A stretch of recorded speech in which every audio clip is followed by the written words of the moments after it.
If you want Colts talk all year long, you're in the right place. Fires upfield into the end zone. It is caught. Jelani Woods, touchdown. He's going to fire upfield. It's broken up. Tipped and intercepted by the Colts. This is the official Colts Podcast, giving you an updated look at what's new with the Horseshoes. Colts have it. Interception. 2 seconds left, and the Colts are going to win. In the Indiana Union Construction Industry radio studio, let's get the podcast started. Welcome to the official Colts Podcast. I'm Jeffrey Gorman, Miss Larra Overton.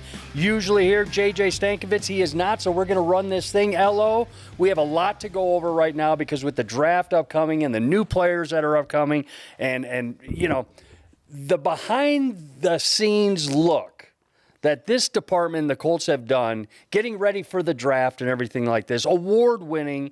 It's called Behind the Colts. We're shooting on Tuesday right now. This opens up on Wednesday, and you're a big part of it. I want to start with that because you're not going to want to miss this. I promise you. If you're a football fan, let alone a Colts fan, and you're a big part of it. And the funny thing the other day was you were racing by me out to the parking lot, and I said, you know, Larra, where's the fire? Where are you going? She's like, I'm running to Shane Steichen's house up there. I got to go sit down and talk. It was just so funny, and you were not frazzled. You were like, I'm out of here. So I'm saying we're getting a glimpse into stuff behind the scenes that we've done in years past, but this one's a little bit different. And obviously, with Shane Steichen going into a second year and the upcoming draft, Larra, just give us a quick, once-over as far as behind the Colts goes. This is an expanded look into the organization that will certainly include the draft, as everyone has come to expect with the next pick, that series and everything that you would see. That will include that. But now we're also taking a look at head coach Shane Steichen, guys who are returning to this roster, veteran players. So you will get a more expansive, in-depth, comprehensive look. In the past, we've kind of run basically January through the draft. This now we can go into the summertime, even looking ahead toward Hall of Fame weekend with Dwight Freeney and his induction. So this will allow us to cover many more events and provide multiple sides to building this team for the 2024 season. And then also the excitement of having things like Canton weekend with Dwight and all the guys who will be involved there, this coaching staff, returning players, a whole bunch of them who you just saw come in and sign those contracts last week. And one thing, JJ will be included in this podcast because he's part of some of the interviews coming up. We can never do the entire podcast without JJ. No. So he is part of this podcast, just not here sitting on the seats with us right now. Well, Zaire's going to be, you're going to hear from Zaire Franklin. You're also going to hear from Raekwon Davis. But I want to start with, before we get into Zaire and what he means to this, and obviously the extension, and the Colts have showed that, hey, we're dedicated to this guy and the rise. We'll get to that. But this time of year, with free agency out, do you follow Twitter or Twitter X to follow what the keyboard general managers are hearing and they're seeing? And if it were me, I'd do this and stuff. It's hard not to see it if you're social media. Well, yeah, I try not to because there is so much speculation and the majority of it is false, right? And right. I also want to think back, like, what was it like 15, 20 years ago before the, explosion of Twitter, right? Before as expansive as social media has become and as prevalent as it's become. The thing is, you have to be careful is, Twitter allows everyone to think they're Adam Schefter and they want to break news. And more often than not, they do not have the credibility or the source. My sources say, well, anybody could be your source, right? Like I could say that. You got a neighbor that likes football? Right, totally. Like the guy I talked to at Mike's Car Wash is my source. Whatever, like it's like, what is a source? So what does that mean anyway? Like that whole term has been so diluted by the keyboard general managers, so to speak, or the faux Adam Schefters, the wannabe Adam Schefters. So I try not to because, honestly, my brain only has so much capacity to handle information at this point of the year between free agency, guys getting ready to come back in for OTAs, preparing for the draft, that I don't want to bog it down with falsities and all the speculation. That I try to stay based on, okay, what is actually happening within our building and what are the big storylines that are out there elsewhere, maybe, where are other guys going or who are guys who are free agents still that are on the market that you're after, rather than following too much of it. But yeah, it was an interesting weekend. Without naming too many names, it was an interesting weekend if you were following Twitter at all. The thing was, I did a trail race at Holiday Park on Saturday morning, 9 a.m. I take off. I start, and I'm into my playlist on Spotify, and about a mile in, it's just ping, ping, ping, ping, because it's all the notifications that are coming up between, Twitter and everything, because Colts are getting mentioned, this or that. So all those keyboard warriors really, ruined my mojo on my trail race. So, I'm trying to stay off of it after that. Right. And it's funny, they're not threatening each other, but it's kind of funny because it's like, you don't know, no, you don't know. And it's like, fellas, the professionals are out there. They usually got their hand on the pulse. Believe it when they say that. Well, and it's why people like, Adam Schefter and Diana Rossini and, I'm trying to think, Dan Graziano or, whoever it is, Rappaport, right? No. That's why they're paid very well and they are at the caliber that they are, because they are, the majority of the time accurate in what they're reporting. And there is a lot too. Should they report something incorrect, there's a lot of backlash for those guys. If it's some random, who has numbers in your Twitter handle, and you're the egg emoji or the egg, whatever it is, maybe don't listen avatar. Yeah, you don't have as much to lose. You can just throw crazy things out there with no repercussions, right? But if you're right, then people are like, oh, this guy really knows something. Then you got your hey. Right. I'm just saying, it's kind of fun watching those things because we don't know what's going to happen in the draft. We don't know what general managers are thinking, and we don't know who they're thinking of possibly this scenario. And I want to bring it to you before we hear from Zaire Franklin. This was a couple of years ago. There was a similar situation. Think the Colts were picking 13th. Ended up getting DeForest Buckner, sent the pick out to San Fran, and got DeForest Buckner. Here's Chris Ballard in the middle of the pack again when this draft choice comes up. There's always team needs. I don't care what team you're on. There's always team needs that you need. But is it a similar situation that, hey, if he can get value for a veteran, come in, work a contract extension in with a possible contract that's expiring, does it happen again? Well, I think every possibility is on the table right now. You're going to look at every option to get better. And speaking of the keyboard warriors, who had predicted that back in 2020? Who thought that was going to happen? No one. No, we didn't hear anything about that. Right. That was 2020, right? Now it's all... Yes. Yes. Yes. Okay. And Lynch was up there. It was Balke was gone. Lynch was up there, and that's when it happened. Yeah. And so I think that any possibility is out there. They are vetting every player in this draft, whether it's the one that they take in the first round, the seventh round, does not matter. I do think that you'll explore some things because there is never just one way to address a need, and you also don't want to put yourself in a position that you are grasping for a fit at a need either, right? That you're saying, oh shoot, we still haven't filled this void. And again, to go back to something that we talked about, I think it was last week, you don't stop building a team after the draft.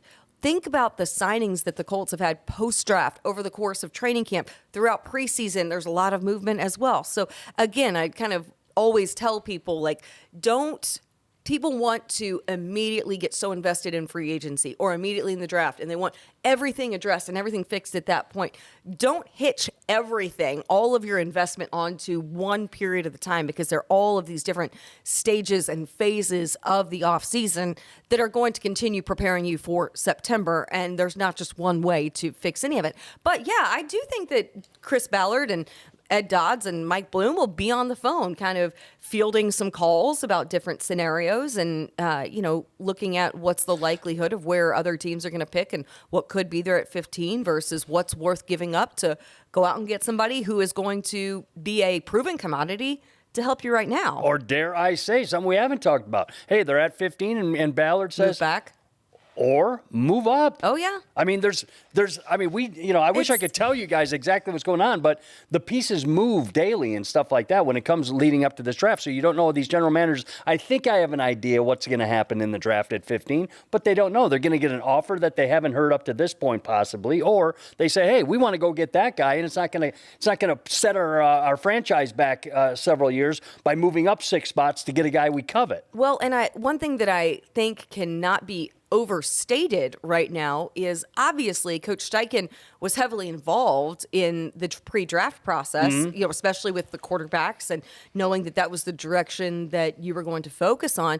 But think about all he was juggling at this point 1 year ago. He was still building out his coaching staff, immersing himself and getting ready for the draft, all of that process. So now I think that with the coaching staff secured, everyone in place, think about how much more involved, that Coach Steichen, Chris Ballard, all of these guys can kind of be working in tandem, that maybe even more often, more frequently than he was able to last year. Maybe Chris is able to tab Shane and be more involved in these pre-draft meetings because he's not spread across doing so many different things. And again, he was heavily involved last year, but he doesn't necessarily have to be going to pro days to focus on a quarterback, with the top 30s, because you've got that secured now with Anthony Richardson. You know what you're going to do. You have a plan. So now he can take his expertise and look more broadly at, okay, what are these various scenarios and what can help our team, especially, what can add more weapons potentially to the offense. So you think that there have to be, to some degree, more conversations happening now, and how valuable that is for Chris, because Chris really values Shane's opinion, and they want to be in tandem on any moves that are being made this time of year. Absolutely. And having Steichen with a year under his belt, just those things that he says on this year, hey, I don't need to do that this year. I did that last year. It didn't benefit me, so I'm not going to go to this pro day. I'm not saying he's not going to pro days, but there will be some situations where he goes, it didn't benefit me last year, but this year I learned. Well, and I just also think, too, is you're better equipped where it's like, okay, Jim Bob is going to take this section of things because he is awesome in that draft room. I'm not sure if you guys saw it last year and with the next pick, but he's super vocal. He is heavily involved in that. So, you do think that there will be some sort of divvying up of a few of those maybe position groups with what you have now, with everybody, again, having that continuity going into a second year. Well, we're talking about not knowing. That's right. We're talking about not knowing a little bit on this thing. Great information we're delivering you. Throw really it on me. Valuable for everyone who's here for the insight. Go to Twitter for that. But I do, exactly. But I do have a background on this, and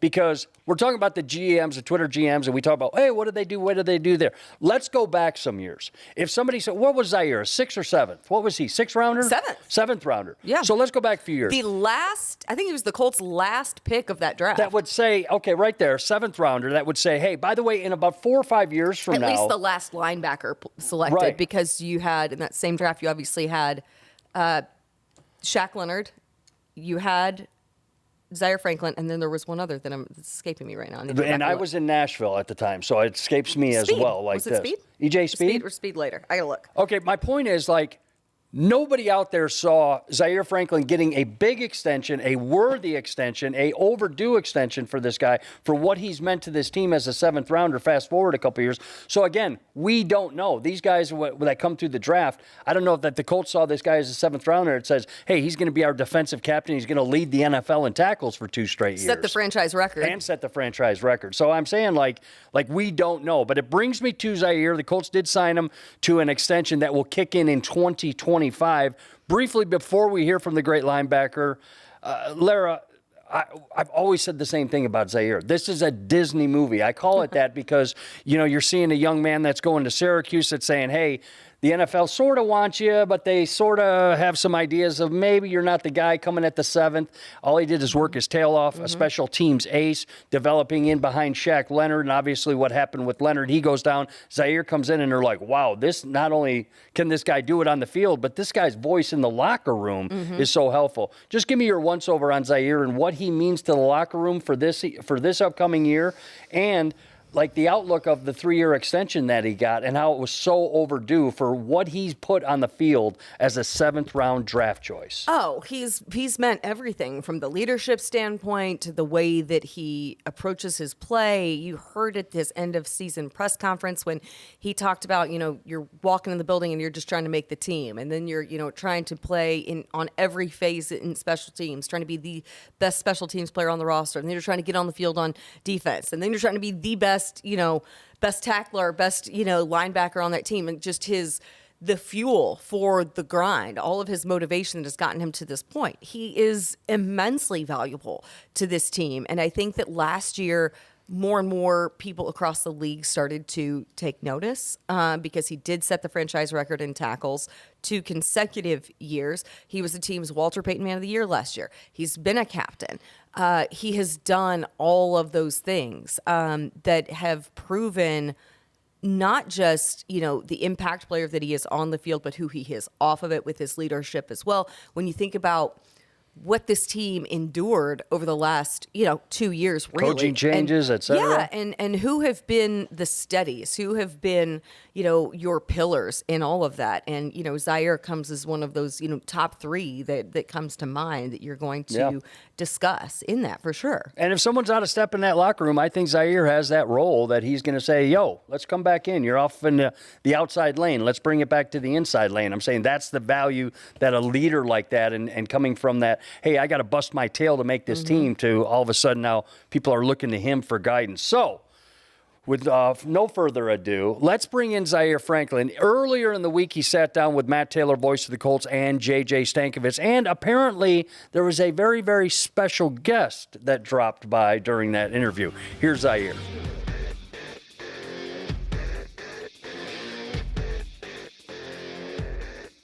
He's not a free agent, but he's back with the Indianapolis Colts under solid footing. That would be Zaire Franklin playing the linebacker position, getting a contract extension with J.J. Stankevitz. I'm Matt Taylor. Zaire, again, not a free agent, but congratulations on what this means to you.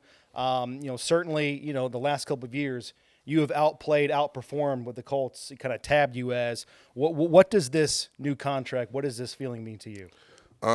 Obviously, it's just relief.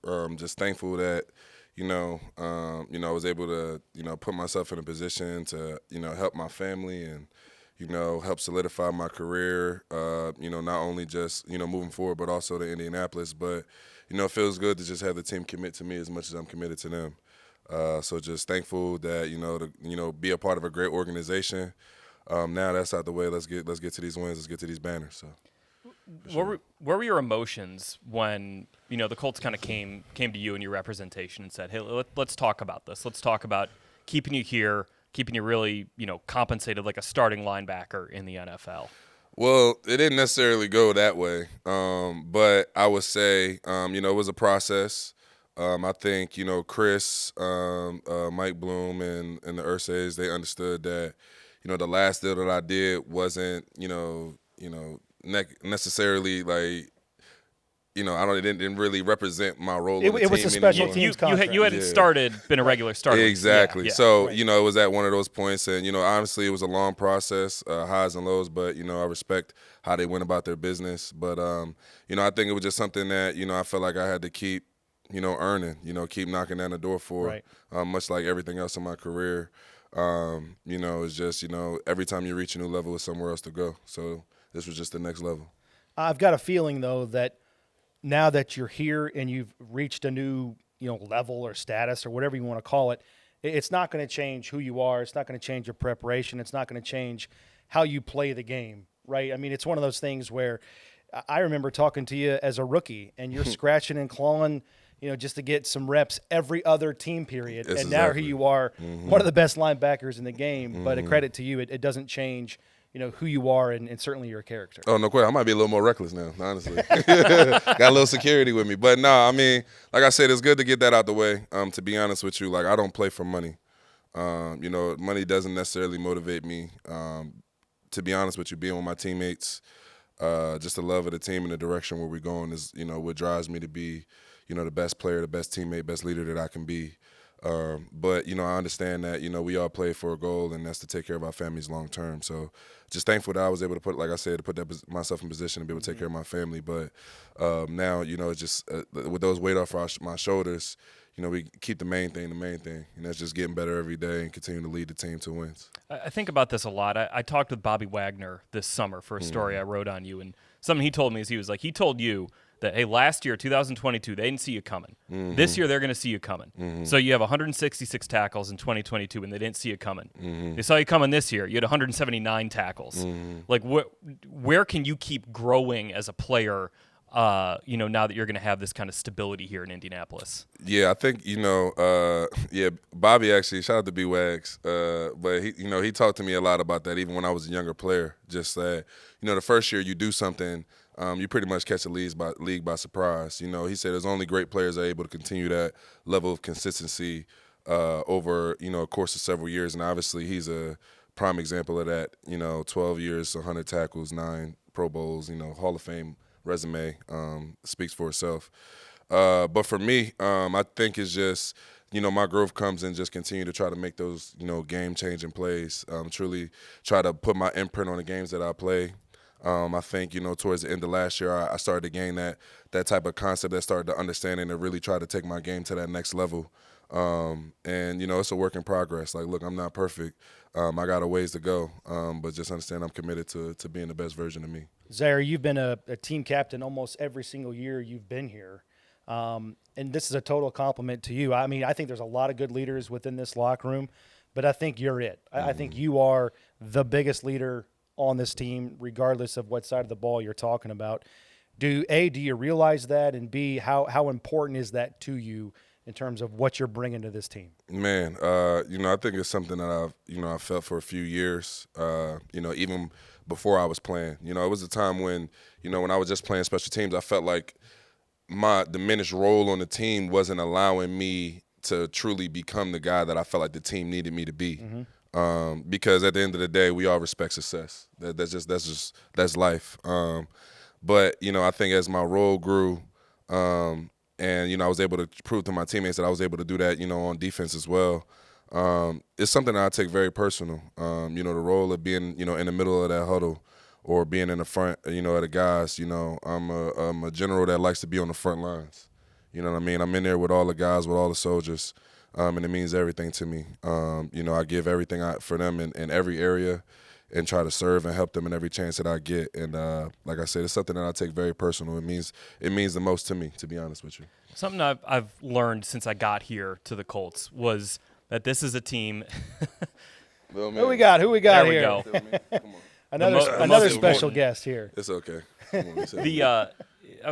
Something that I've learned about, like, the Colts, when you've played here for a while and you've been a member of the community, you've been a part of it, you've been a good player on the field, all those things. Like, legacy is important to this franchise. Legacy is important to this community when they think about the players that have come through here. You're going to be here for a while. You've built a legacy here. Do you think about that? Like, 20 years from now, 30 years from now, people are going to be like, man, like, remember that Zaire Franklin? He was a good player. He's a good man. Mm-hmm. He made an impact on this community. Do you think about that? Oh, no question. It's actually a crazy thing because I don't know. Like, even when I was getting drafted, I'm be honest, I ain't play with the Colts on Madden, to be honest with you. Y'all was too good. You know what I mean? I like playing with the middle of the pack teams, and earning my wins. Y'all was 98s all the time and had Peyton and Marvin. It was too easy to play with y'all. But, I just think, since I've been here, and it's just one of those things, going on my 7th year with the same organization, that's a blessing in itself. Yeah. A lot of people aren't blessed to be able to be with the same organization for that long. And just to be able to be here for 3 more years, I'm a Colt. And that's something I take pride in. Legacy is something that means a lot to me.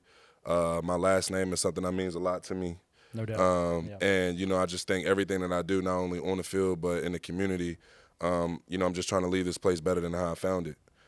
So, like I said, I'm just keep giving my all to not only the Colts but the Indianapolis, and we just going to see how far we can take it. And this little man right here, this is why you do it, right? Oh, no question. Who we have right here? Oh, this is little Cairo, man. This is my right hand right here, man. It's my pride and joy. It's my heart walking around. 100%, 100%, man. That right there is a great picture. If a picture could say 1,000 words, that's what it is. That's what it's all about right there. Indeed. Zaire Franklin celebrating big time at Hoagies and Hops. Come on, get your Z, Frank. No substitutions. No substitutions. We don't respect the substitutions. If you get in the Hoagies and Hops cheesesteak, attaboy. I'm actually old. I ain't get a cheesesteak all season. I'm trying. All season I got to watch my weight. And the willpower is immense with you. What, of staying away from cheesesteaks? Yeah. I mean, I got to do a little dance with my diet in the off season. It's just, sometimes I go too far in the whole. It's the off season. You know what I mean? So I gotta keep it tight, as Gus would say. So That's right. We're gonna be all right though. That's a good man right there. What you see is what you get. Zaire Franklin in terms of personality and sandwiches from Hoagies and Hop. Congratulations again, my friend. You're 100% all real, and can't thank you enough for your time. Yes, sir. Appreciate y'all, boys.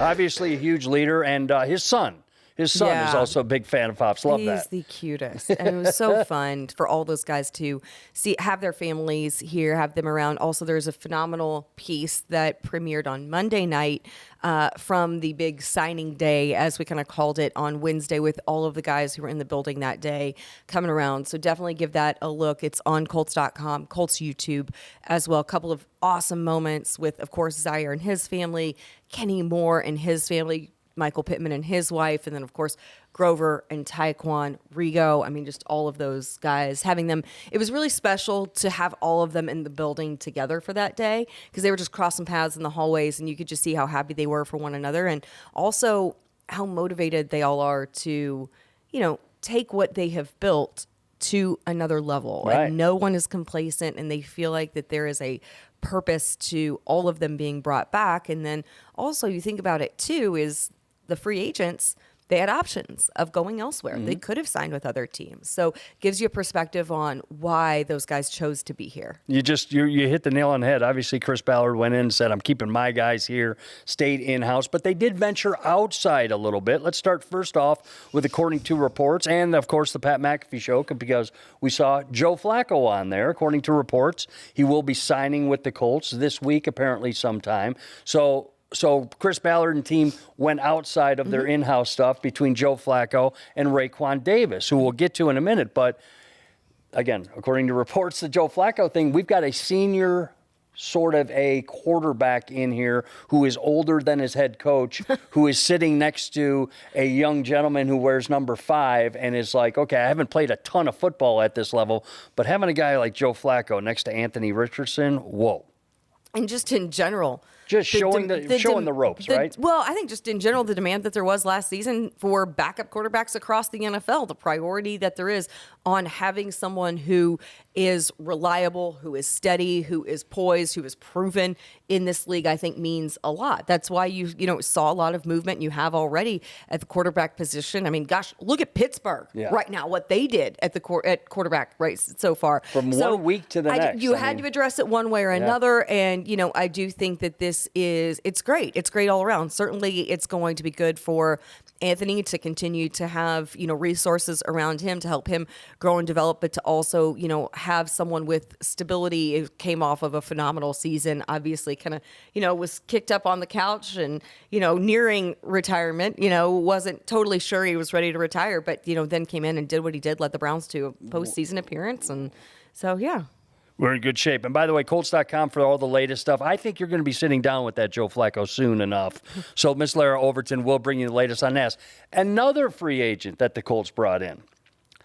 A large man. And when I think of Grover Stewart and when I think of DeForest Buckner, with the addition of Raekwon Davis, who goes at 6'8", 335, he was in here last week. You guys talked to him. He walked by me in the hallway. It was like one of these things, like, holy smokes.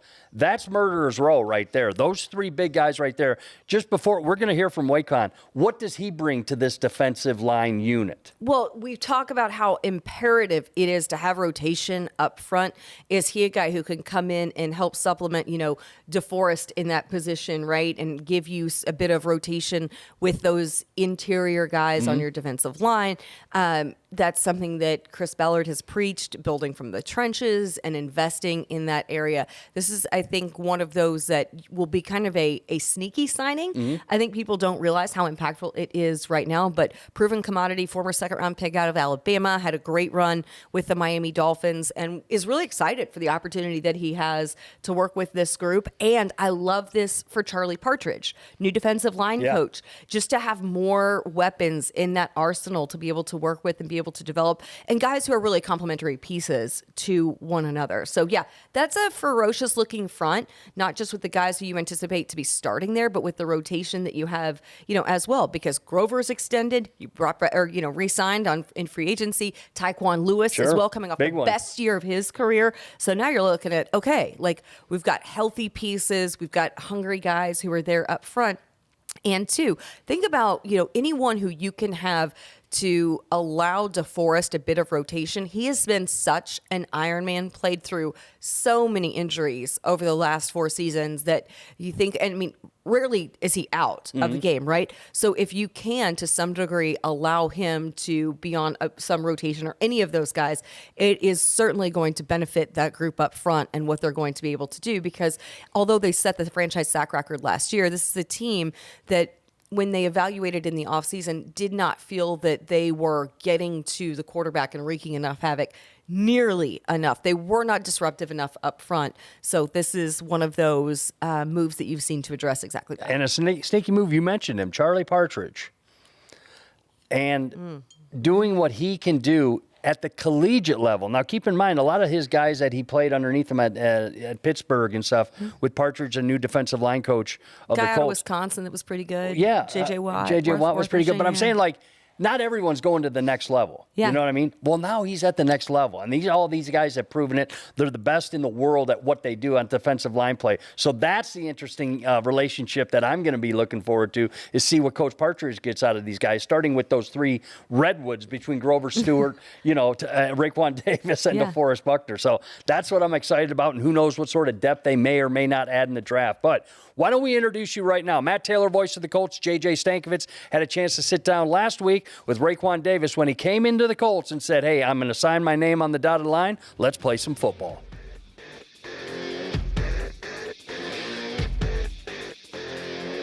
We're on set right now with J.J. Stankevitz. I'm Matt Taylor. Pleasure to be joined by the newest Indianapolis Colt, coming over in free agency from the Miami Dolphins to wreak some havoc along that defensive line. It's Raekwon Davis. Let's go, baby. On the podcast here with us. Raekwon, man, great to meet you. How are you? Great to meet you, too. I'm good. How are you? We're doing fantastic, and we just have to lead off with, obviously you had your suitors in NFL free agency. What are some things that most attracted you to the Colts? Different scheme, I feel like it'll be a brand new start for me, and it's something I want to do, with my career. And that's about it, man. I love, when the GM called, I could hear it in his voice, man. He really wanted me here, so, and I felt that, and now I'm here, baby. Take us through that phone call. What kind of energy does Chris Ballard have about him when he's on the phone with you? It was great, man. He was like, hey, Raekwon, like, we want you here. Like, we need you here. We want you here. I'm not hanging this phone up until we got you here. I was like, think about Indy. He was like, I ain't been to Indy since, the combine. Come on now, there's a lot going on here. Hey, come on now. I'm not knocking it. I'm never knocking it, man. I'm here now, so, I'm looking around. Is that how it went down, though? You committed before that phone call ended?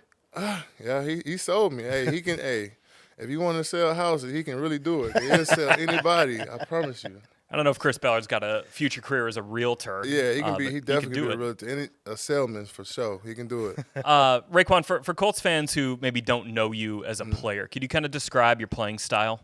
Man, great guy, man. Business. I just love my player style. I love how I do things, and any O-line can tell you that. Like they love that big guy right there. Yeah, They know it's business. You kind of mentioned the scheme change, getting in a different type of a scheme. I know last year, at least, you're in kind of that 3-4 Vic Fangio multiple front thing. Here you got the 4-down Gus Bradley scheme. What excites you about playing in that? Just trying it out.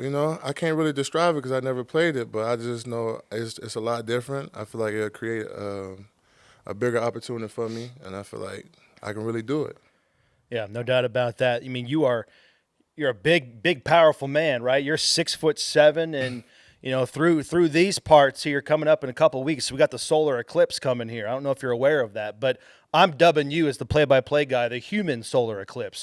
Where do you get your size? Like what part of your family does that come from for you? From my dad's side. Is that right? Yeah, my dad got a little height to him, and we all tall, we all just real big, What's your favorite game? Like, it's kind of same thing. Like, we're talking about playing style, but, like, give me, like, a game that if fans now are going to watch this interview and say, I want to learn more about this guy. There you go. What game should they go watch? Game. YouTube highlights, right? You can find it anywhere. Yeah.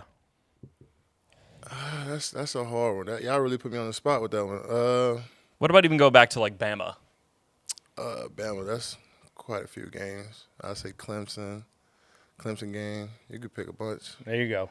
I would say with right now, I would say with the Patriots early this year. Mm-hmm. Let me see, because I don't want them watching, something bad. Be like, oh, he ain't really do nothing right here, so I don't know what this is. Yeah. I'm trying to really give him something to watch, man. It's a couple games, man. When you turn the film, I got great energy. I love the game, man. I really love the game. I love anybody I play against because I feel like if this guy, he on the side of me, I feel like he's with me. He's ready to go to war with me. So anybody I'm playing with, like, it's go time. That's how it goes. I know it's like a kind of that interior defensive tackle. We've talked with Grover Stewart about this here, about how like you may not get the the sacks or the big highlight plays, but like how much satisfaction do you take in like the impact you had on a play, even if you're not the one making the tackle or the play? Yeah, I mean, man, Christian, listen, after Christian or Zach made the play, they'd be like, yeah, right. You know what I'm saying? Or we'll come back to the sideline because like people don't really understand like that guy in the middle taking them double teams or making that running back go left or right, so you taking them off his running steps. So, like, that's good, man. It's good for a nose. Nose don't really get that much credit, but it's going to get that one day when the people really learn the football and understand what's going on. You mentioned Christian Wilkins. Last year in Miami, you guys were 7th against the run, and you obviously used that all the way to the playoffs. What did you learn about your time playing in the Miami defense, being as good at stopping the run as you guys were, and what did you take from your time playing with a great player like Christian Wilkins? We all played off each other, we all had different assignments. You got me in the middle. Mm-hmm. You got to be stalk. You got to hold the middle down. You got to be, what I'm saying? Like I said, you got to make that running back go left or right, and Christian and Zach was good as making them plays. Sure. And, that helped the defense. And the corners. The corners be in there too. Now they got to come up sometime and make them little sneaky tackles in the open field. Colts got a pretty good one of those in Kenny Moore the second for coming up making tackles. Like on the D line, how do you form that chemistry now with DeForest Buckner, Grover Stewart, Kwity Paye, Dio Dangbo, Tyquan Lewis, those guys? Easy, man. Just every day at practice, just working it, working our crafts, just seeing what we can do to get better, like what we can do to, build that bond, That's going to be easy, man. I really can't wait. Like, I'm really excited right now. What do you admire about Grover Stewart? What do you admire about DeForest Buckner? I'm sure you watched a lot of their film and saw the way that they play within this scheme in terms of, you're weighing your decision to make this move to come over to the Colts. What is it about those guys that you can use to your advantage as you supplement this defensive line?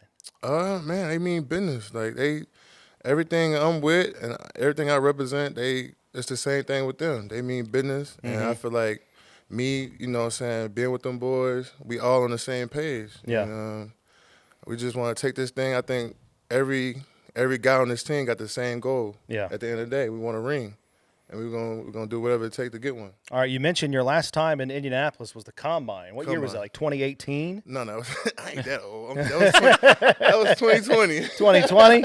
It's been a little bit, right? 2020, man. Come on now. I mean, how excited are you to play? Because I know you haven't experienced Lucas Oil Stadium, but man, it gets thumping. It gets loud. How excited are you I love to? that energy, man. Yeah. I went to Bama, I'm used to that. I know you are. That's stuff I'm used to, but man, I love that energy. I love great energy, man.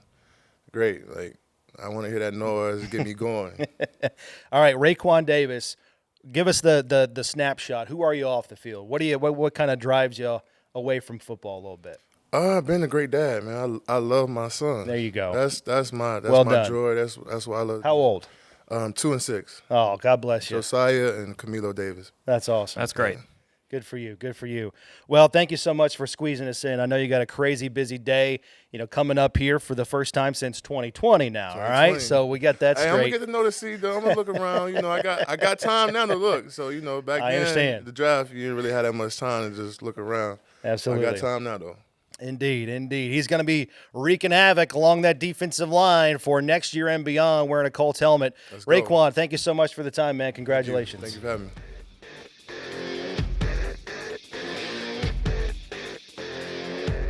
More depth, and that big man right up front that's going to be like Again, there's not a lot of people in the NFL that play that size, and I've watched the highlight of him. He's very agile at that. I mean, to play at this level at that size, which is just ridiculous. I mean, it's breathtaking. You'll see it, guys. Trust me. I don't know what number that Raekwon's going to be wearing, but when you see him on the field alongside of Grover Stewart and alongside of DeForest Buckner, man, who's going to want to run on these guys? Well, hold on. Speaking of numbers, did you see in Atlanta that Kirk Cousins is going to go with 8 because Kyle Pitts is going to, or 18 because Pitts is going to keep 8? I did see that. Sorry, just a deviation there, but from numbers, I was like, oh man, I was surprised, right? Like, not often do you see, I mean, because Pitts, just a young guy, usually there is a gentleman's agreement, right? And there's some incentive. A couple of hamburgers. Yeah. Right. So I was shocked by that. So it is always fun to see. Don't know how that happened. Guys do numbers wise. Much love to Kyle Pitts. We're not, much love, but it is Kirk Cousins who does have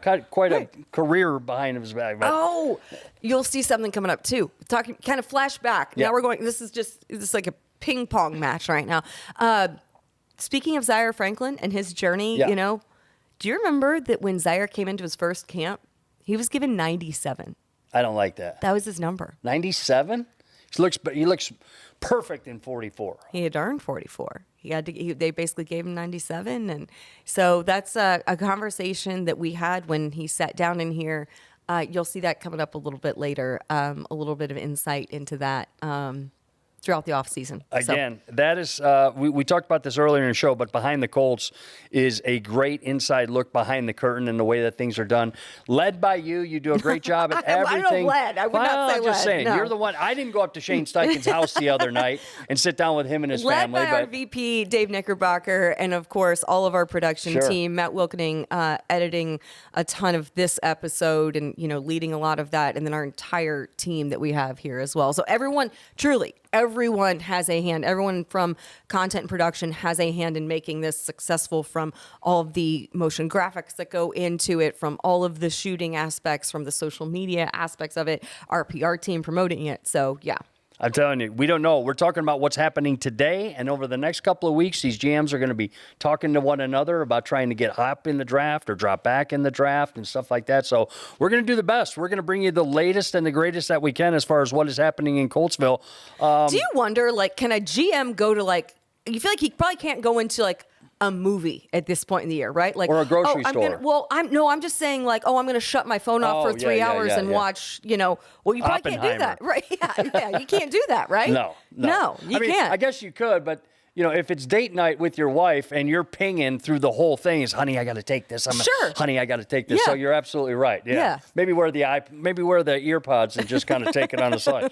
Yeah, I like to move. I got to get back to Oppenheimer. So you just can't do it. You can't put it on Do Not Disturb, right? It's too funny. Anyway, you're right about this because it's so fluid over the next couple of weeks of what goes on with the draft. But there's so many answers questions that are going to be answered for you Colts fans out there and the general managers out there still on the keyboards. You're going to have your answers too, but this Colts team is going to be better. I mean, than obviously it's scary to think about Anthony Richardson with a year under his belt, and I know it's kind of like his second rookie year because of such limited play in his first one. Last year's kind of a redshirt year, really, if you think about it. I like the fact, just like Shane Steichen, he doesn't know about OTAs, but he will this year. So it'll be his first time. He wasn't there last year. But after that, being the starter, seeing how, what worked for him last year through the first 5 weeks, 6 weeks, even through preseasons and stuff, just to have that under the belt, it's going to be fireworks are going to happen from Anthony Richardson. Well, absolutely. And even beyond Anthony Richardson, think about last year, Jonathan Taylor wasn't active in OTAs. I don't think Pittman was. He was coming off of he had a dinged up. Yeah, he had a hip thing that he was working back from. Alec Pierce was not at that point in time. He had some things that he was working through. So you think about kind of what the offense looked like. It's going to be completely different with the assembly of guys that you expect to see. You hope everybody is healthy going out there. And that's really what we heard from general manager Chris Ballard when we most recently heard from him, was that, overall it had been a pretty healthy offseason, not a lot of unexpected injuries or procedures that had come up outside of what they knew at the end of the regular season. Right. So you think about all of those things. So I think it's so easy to forget, oh, wait, yeah, JT wasn't healthy. Pitt wasn't fully healthy. Pierce wasn't working, I think, until maybe vet minicamp was when he was working his way back in. So, and then, Josh Downs and all of those guys. I mean, basically, at that point, in OTAs, Gardner Minshew had a bunch of tight ends. That's what I'm saying. And I think according to reports, again, that Flacco comes in here. Anthony doesn't have an OTA under his belt. Flacco has probably about 30 of them under his belt at this point. And, he's going to be instrumental in following the lead of Flacco as far as even the OTAs go, because it's an area that he's familiar with practice, but the OTAs at that time of the year and what they're trying to accomplish. So, we're in good shape. Again, according to reports, and we're going to bring you the latest and greatest always on Colts.com. I just want to end this with a non-football sort of an angle. Oh, I always love when we do this. Yes, and pre-taping here, we got talking a little bit, and this is a Southern Indiana gal, born and raised in Southern Indiana, which is a born in Louisville, raised in Southern Indiana, yes. But a stone's throw away from Louisville. So basically what I'm saying is Hoosier at heart, I know where but really going. A Louisville girl. And what happens in the month of May in Louisville, we saw the pictures, we saw the dress, but the hat. Wow. The Kentucky Derby outfit that Miss Larra Overton will be wearing this year. I had no idea this was going to make I can't wait to see pics online when it happens, but we did get a sneak peek on that, and you're looking good. Give me a little bit about how you go into picking out the right thing, because it's all about the fit at the Kentucky Derby. Okay. I am very fortunate that between covering and attending, I've probably gone about a dozen times because I worked in television in Louisville and I've done some red carpet reporting type of things. So worked some and just attended some for fun. And when I've gone for fun, I get to go with my parents and my siblings, and it's just an incredible day. And my mom, since my parents go every year, she has an arsenal of ostentatious hats. So typically what I'll be able to do is go and ID which hat I'm going to wear, and then I find a dress that fits accordingly. But yeah, it is a time. It's fun. It is so much fun. It's steeped in just the tradition of it all. And, I think that it's fun because people around Central Indiana can kind of appreciate it because it's, you have the tradition of the Indianapolis 500, not so different from the tradition of, the Kentucky Derby. When you think about all of the pomp and circumstance, like there is certainly the Derby, but there are all of these events leading up to as well, just like there is for the Indianapolis 500. Yeah. And we have our little family traditions that go along with it. So maybe. It's just always usually a little bit of that, a little mint julep. Mint juleps? That's a thing there? Mint juleps are out there. And we usually do breakfast. There's a little spot on the backside called Wagner's. All right. The real ones know. Only thing I wish for you guys is no rain. That's what I want. I want a bright, sunny day for you guys. Thank you. It is the trickiest weekend of weather ever. It's sometimes raining, it's sometimes cold, all those things. Yeah, just be dry. We've lucked out the last few years that we've gone, been pretty good weather. So that's kind of one of those things I'm looking forward to. See and the it's great because it's the weekend. It follows the draft too, so all the draft stuff is wrapped up. Weekend prior to, I believe, rookie mini camp, exactly, and those type of things. So fall's in such a fun time of year. But yeah, you got to be on point with the outfits. You want to see the Kentucky Derby outfit? Just keep following along on Twitter X. The hat. So I know, but the hat's at Larra Overton. You're going to see that in a couple weeks down the road. What's funny is when people try to get out of the car at Derby because everyone has their hats and Who's dressing your husband? You doing that, or is he? He's good stuff. He's good stuff. Yeah, he's got his own. Okay, yeah, you got to have the right fit. So again, at Larra Overton on Twitter X. Yeah, there's always a little seersucker homage. Sometimes I like it. I like the celebrities that go there. I like the athletes that go there. See what they're doing. We've seen Peyton in years past. When he was throwing the ball here, would bring some receivers and offensive linemen down there and stuff like that. We've seen Aaron Rodgers in the past. Patrick who was Mahomes. A big Derby guy, big horse racing guy, a name familiar around here? Former running backs coach Tom Rathman. Tom Rathman liked the horses. Quite the handicapper, Tom Rathman. Mm-hmm. Well, Coach, give us a little inside track if you got anything out there. Enjoying his retirement, I think, up in Northern California. Thank you. Thank you very much. At Larra Overton on Twitter X if you want to follow along and find that Derby fit, but you're going to want to find a lot more information regarding your Colts. Hey, this is what we do. We're leading up to the draft. We're talking about scenarios. We're welcoming in new players. And with that, thank you, Zaire Franklin. Thank you, Raekwon Davis, for sitting down. And thank you to you, JJ Stankevitz, and Matt Taylor for everything they did today. Lots coming. We don't know what's going to happen with the draft. We don't know what's going to happen with free agency from here point. But once we do, we're going to give you the news. So you keyboard GMs out there, we're going to follow you guys a little bit and see what your guys thinking. But if you want the real deal of what's going on, go to Colts.com. Follow along with the likes of Larra Overton, Matt Taylor, JJ Stankevitz included. So I had fun. Can't wait to talk more Derby with you. But more importantly, let's have some fun at this upcoming draft. Absolutely. We got a couple of exciting weeks ahead, and all culminates at the end of April. All right. This show brought to you by our friend named Kimberly. Once again, behind the camera. We thank you for that. And Colts.com has the latest. For Larra Overton, I'm Jeffrey Gorman. Thanks for watching.